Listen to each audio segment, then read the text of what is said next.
There's only one reason you're not living the life you say you want. And it's not lack of talent, not lack of opportunity, not bad luck. It's pain avoidance. You didn't miss your future, you avoided it. The exact pain you keep postponing is the life you keep fantasizing about. That's the part no one wants to hear. The early mornings you avoid, that's the discipline you admire in other people.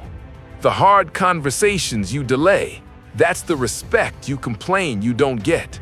The workouts you skip, that's the confidence you wish you had. The focused work you resist, that's the success you keep calling out of reach. Nothing is missing from your life except your willingness to be uncomfortable on purpose. People don't fail because they aim too high. They fail because they refuse the discomfort required to rise. They want the reward without the strain, the outcome without the suffering, the identity without the process. They want to feel proud without doing anything that earns pride. But life doesn't reward desire. It responds to pressure. Every meaningful life you admire is built on pain someone else chose not to avoid. Every strong body, disciplined mind, respected name was forged in moments most people ran from. And here's the part you can't escape. Pain is coming either way. You don't get to vote on that. The only choice you have is timing and direction. You either choose pain consciously, early mornings, hard work, self-denial, effort without applause, or pain chooses you later as regret, frustration, quiet resentment, and the constant thought of, I could have been more. One pain builds you, the other buries you slowly. And the question isn't whether pain is coming. The question is this: will you face it on your terms or meet it later knowing you ran from it when it was optional? In the beginning, we established one truth. The pain you keep avoiding is the life you keep asking for. So the real question becomes, why do you keep running from the work even when you know what it's costing you? Most people don't consciously avoid pain. They don't wake up and say, I'm choosing weakness today. They justify it. They dress avoidance in language that sounds mature and responsible. They call it balance. They call it self-care. They call it protecting their peace. They call it waiting for the right time. But underneath it all is fear. Not loud fear, not panic, quiet fear. Fear of effort, because effort removes excuses. Fear of failure, because failure exposes limits. And most of all, fear of finding out they're not as capable as they've been pretending to be. This is why pain is so threatening. Pain exposes truth, and truth threatens identity. The moment you push your body, you stop guessing who you are. You find out. You find out how undisciplined you really are when motivation disappears. The moment you work without distraction, you see how weak your mind has become. Not because life is overwhelming, but because you've trained your mind to escape discomfort. The moment you commit to showing up daily, you discover how unreliable your habits are when no one is watching and nothing feels exciting. And that realization is unbearable for most people. So they retreat. Not because comfort feels amazing, but because comfort protects the ego. Comfort lets you keep the story alive. I could do it if I really wanted to. I'm just not ready yet. I'll lock in when things calm down. Those stories feel safe because they delay accountability. Avoiding pain allows people to believe in their potential without ever testing it. They get to admire the version of themselves that only exists in theory. But deep down, they know. They don't actually want the work. They want the image of the result. They want the confidence without the discipline, the respect without the sacrifice, the success without the suffering. And that's why they stay exactly where they are. Not because life is unfair, not because the goal is unrealistic, but because the pain required to change would destroy the identity they're comfortable protecting. That's the real reason people stay stuck. What we uncovered earlier is simple but uncomfortable. People avoid pain because it threatens who they think they are. Now here's the next layer most people never confront. You don't drift into a better life. You earn it. No one accidentally becomes disciplined. No one stumbles into confidence. No one wakes up respected by chance. Every upgrade in identity has a cost, and that cost is pain. You don't become disciplined without discomfort. You don't become confident without pressure. You don't become respected without sacrifice. There are no exceptions. Pain is not punishment, it's payment. It's the price required to leave one version of yourself behind and step into another. And this is where most people hesitate.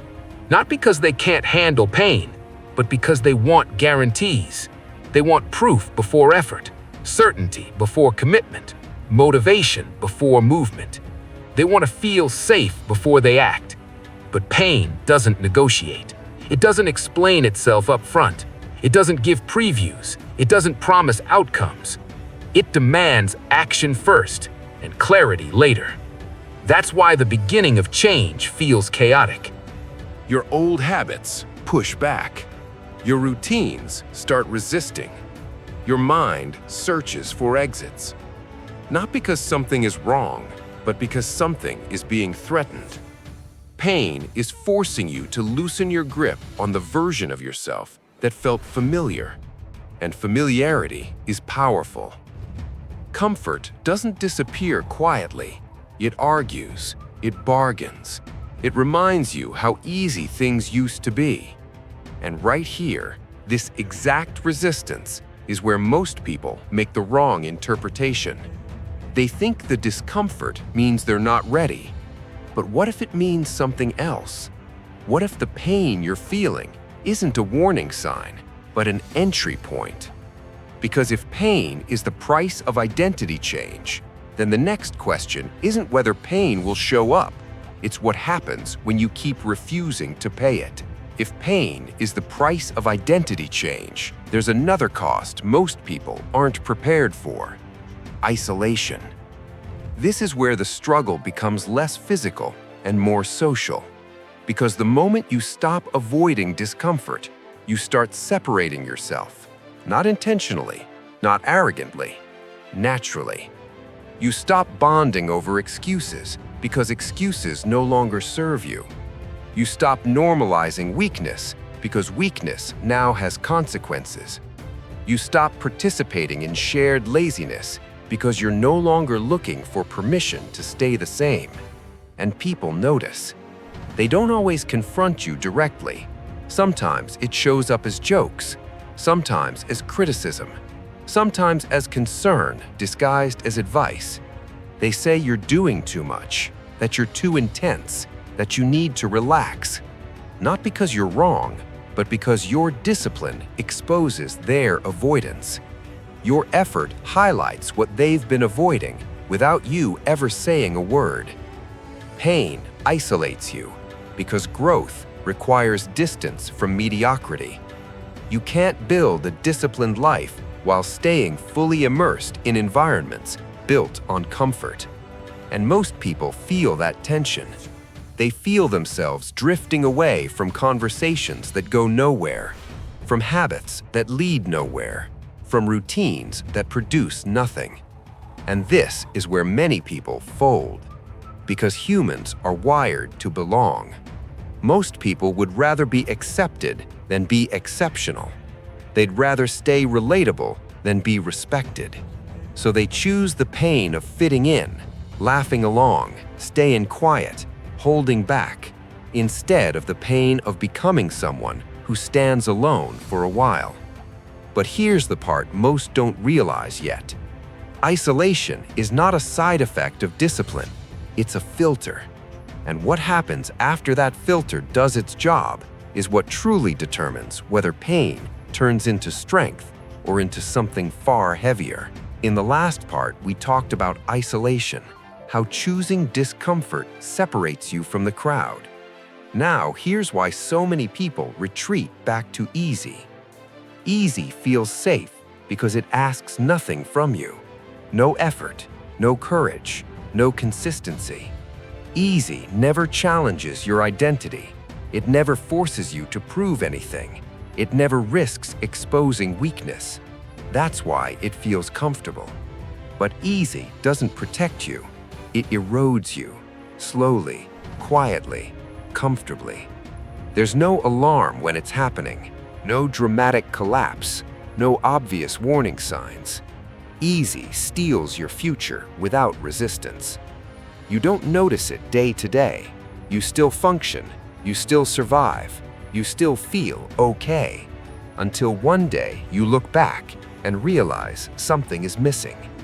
You realize you traded potential for convenience, strength for comfort, respect for ease. And by the time you notice, the damage isn't loud, it's deep. That's the trap. Pain hurts immediately. Easy hurts eventually. Pain shows up early so you can correct course. Easy delays the cost until negotiation is no longer possible. Regret doesn't ask for explanations. It doesn't accept excuses. By the time regret shows up, the conversation is over. And this is where people make another mistake. They assume avoiding pain means avoiding suffering. But what if easy isn't the absence of pain? What if it's just delayed suffering with interest? Because once easy takes enough time from you, the pain that follows doesn't build you anymore. It only reminds you of what you didn't do when you had the chance. And that leads to a much harder question most people don't ask soon enough. What happens when the life you avoided starts demanding payment back? Up to this point, one pattern should be clear. Easy delays pain, it doesn't remove it.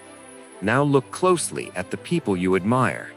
Every disciplined person you respect made the same decision at some point. They chose pain when it was still optional. Not because they enjoyed suffering, not because they were fearless, but because they understood something most don't. They trained when they didn't feel like it, not when motivation was high, but when excuses were loud. They worked when no one was watching, when effort felt invisible, when quitting would have gone unnoticed. They stayed consistent when progress didn't show up immediately, when results were quiet, when doubt felt justified. That's the phase people ignore. They only notice discipline once it looks impressive, once it looks extreme, once it looks different. But the decision was made much earlier, when pain was avoidable. Someone like David Goggins isn't respected because he's extreme.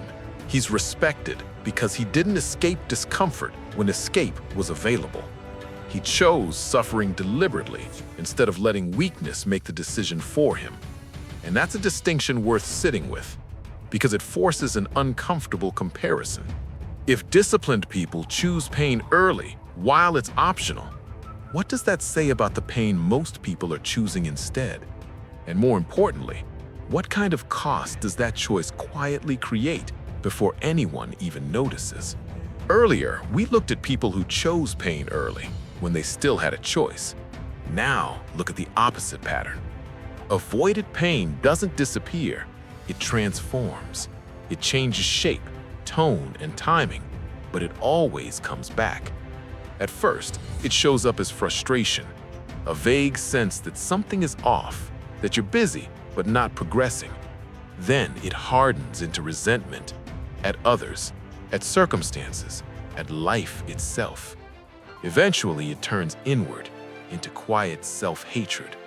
It becomes the voice you hear late at night when distractions stop working. You could have done more. Not shouted, whispered. It becomes the look in the mirror you avoid, the hesitation before answering simple questions about your life. That's the most dangerous pain of all.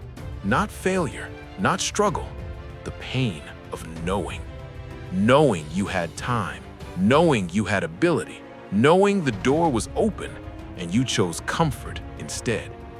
That pain doesn't build you, it corrodes you, slowly, silently. It drains respect from the inside out. It eats away at confidence without ever creating strength. And the worst part? This pain doesn't arrive all at once. It accumulates, choice by choice, excuse by excuse, delay by delay, until one day the weight feels unbearable, and people finally ask the wrong question. How did it get this bad? But the real question is something else. When pain was still optional, what were you choosing instead? Everything we've talked about leads to one truth no one escapes. You will suffer either way. There is no neutral path, no safe middle, no option where pain just disappears. You either suffer from discipline, early mornings, restraint, effort, pressure, loneliness, or you suffer from regret, missed chances, wasted years, quiet self-disappointment. One pain hurts now and strengthens you. The other hurts later and destroys you slowly. The pain you're avoiding today is not random, it's specific. It's the life you keep saying you want. So stop asking why it feels hard. Hard is not a sign you're failing. Hard is the entry fee. If it feels heavy, it means you're standing at the door most people turn away from. And before you move on, before you let this become just another video you watched, pause for a second. If even one line in this video made you uncomfortable, if something here felt personal, if part of you wanted to argue back, that's not coincidence.